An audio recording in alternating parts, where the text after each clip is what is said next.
रा. कानिटकरांचं साहित्य संमेलन अध्यक्ष हे रा. कानिटकर, चित्रमय जगत, शालापत्रक आणि चित्रशाळा प्रेसमध्ये संपादक म्हणून काम करायचे आणि ते आमच्या धोमचे होते. माझ्या वडिलांचं आणि कानिटकरांना या फॅमिलीचं फार जवळचं नातं होतं. पण रा. कानिटकर, मामासाहेब देवगिरीकर असे चित्रशाळा प्रेसचे चित्रमय जगतचे संपादक होते. पण हे कार्यकारी संपादक रा. कानिटकर हे असल्यामुळं आणि मी फुटपाथवर बसल्यापासून त्यांची ओळख माझी वाढत गेली. वाढत मी एक दिवशी जिमखान्यावर दुकान घेतल्यावर ते माझ्याकडे आले माझं अभिनंदन करायला.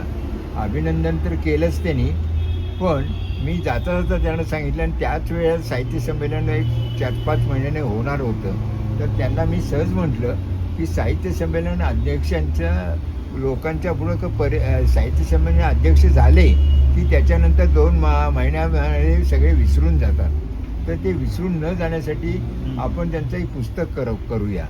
तर ते लागलीच त्यांनी मनावर घेतलं आणि साहित्य संमेलनाचे अध्यक्ष, परिचय आणि विचार असं सगळं पुस्तक त्यांनी तयार करून माझ्याकडे दिलं आणि त्याच्यावर त्यांनी चांगल्यापैकी अभिप्राय लिहिला आणि तो अभिप्रायसुद्धा वाचण्याजोगा आहे.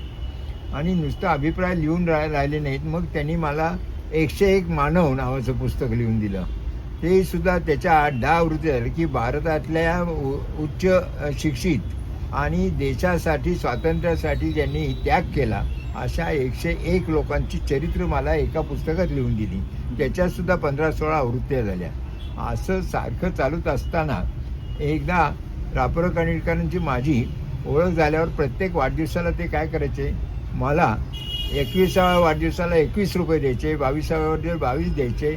असं करत माझा 52वा वाढदिवस होता आणि ते स्वतः खूप आजारी पडले होते.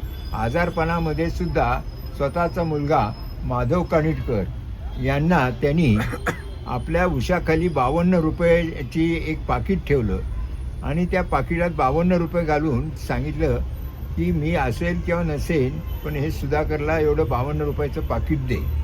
तो मला इतकं अजून मला राहून दुःख आणि वाईट वाटतं की एवढे प्रेम का करतात माझ्यावर हेच कळत नाही.